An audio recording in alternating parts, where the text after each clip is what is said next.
Well, quite a few years ago when I was studying in the seminary, I had an older brother. I'm one of three boys, and one of my older brothers passed away. And it was around this time, and every year at the holidays, we would gather at different houses of family members. And Thanksgiving that year was my sister-in-law's turn to host the meal and the family. So when I got to the house with everybody else, I was surprised that my sister-in-law had put out various photographs of my brother, and they were all over the place. I mean, you know how you use the magnets to tack it up on the refrigerator. I think there was a bulletin board in the kitchen that had some photographs on it. In the dining room, the glass doors of the china cupboard, the hutch, in the frames in there were slipped photographs of my brother from his time in the Navy to family pictures with my sister-in-law and their kids, just all over the place in the house. These pictures were out. Now, that was part of her grieving process, I'm sure, but it's a reminder to us that the church has always thought it was a venerable thing to pray for the dead, to remember the dead, right? Just this past week, we had All Souls Day, where we commemorate all of the faithful departed, and in front of the altar, there's a list of names of people who have passed away just within the last year. So it's a very Catholic practice and tradition to remember the dead and to pray for the dead. But also, I think we recognize that bonds of love and affection that held us together as friends and family in this life are not something that just evaporate or disappear when someone dies. That there is still at least a spiritual connection to the faithful departed that endures and that we carry with us until we too enter into that next phase, that new phase of life in the kingdom. Now it's interesting, for much of the Old Testament, there's not much evidence for belief in resurrection or life after death or an afterlife.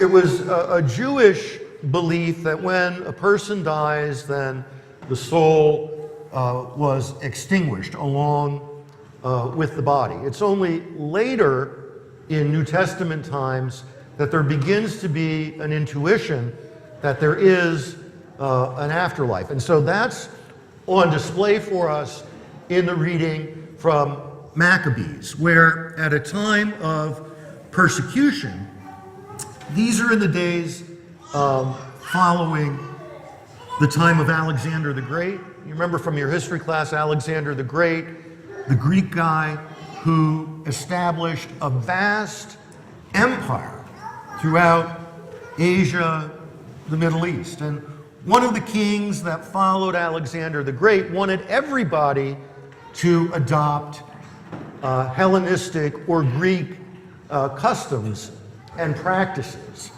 And in Palestine, faithful and observant Jewish people resisted that kind of forced enculturation into Greek culture. And it began then a persecution against the Jewish people who didn't want to follow Greek or Hellenistic ways. And so the passage from Maccabees tells us about a family of righteous Jews who suffer, who are tortured and ultimately put to death.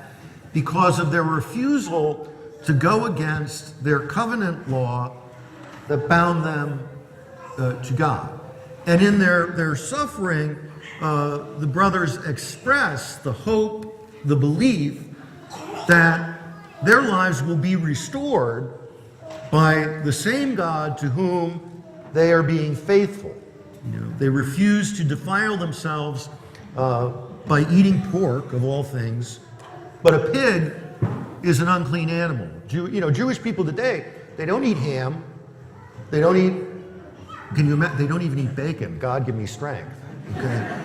So the idea of being forced to eat pork was just repellent to them, and they gave up their lives in defense of the covenant. But they also express hope, that God is going to set things right for them, and that there will be a resurrection and a restoration of all of the things that they have given up and lost. Now, that's picked up on in the gospel passage.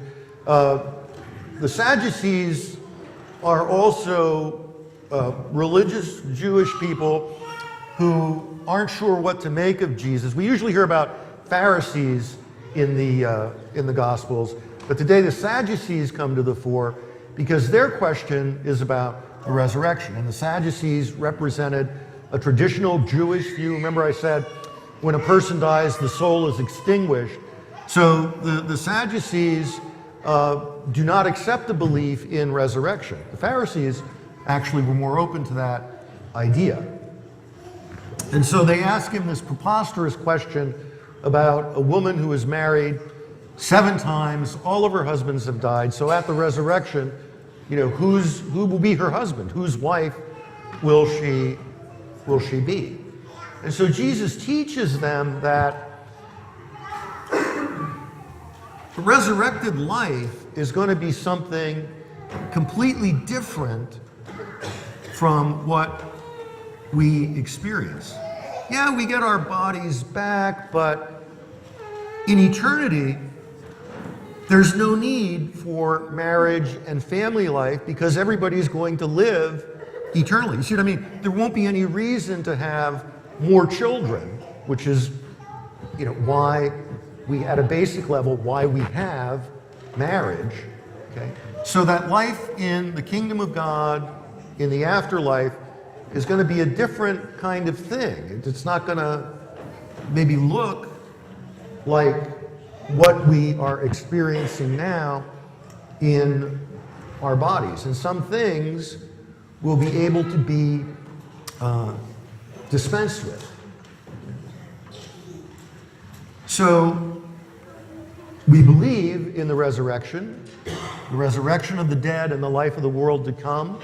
We say every week, and we probably run through those lines without really giving it much contemplation or thought, but Jesus gives us food for thought in the gospel to imagine what that new mode of being, what that new plane of existence might be like. We don't know for sure this side of eternity, but we have the indications there. The gospel passage occurs after Jesus has arrived in Jerusalem, his final journey. And so we know that his passion, death, and resurrection are coming shortly in St. Luke's gospel account, when we will see that resurrection is a reality, and Jesus brings it explicitly in front of us. So as people of faith, we gather Sunday after Sunday, really day after day, through all our lives, looking forward in hope and with consolation to the day when we will experience that reunification with our family, our loved ones, with all of those who have gone before us, marked with the sign of faith. And when we one day will see all of our old friends from Our Lady of Lourdes once again and forever.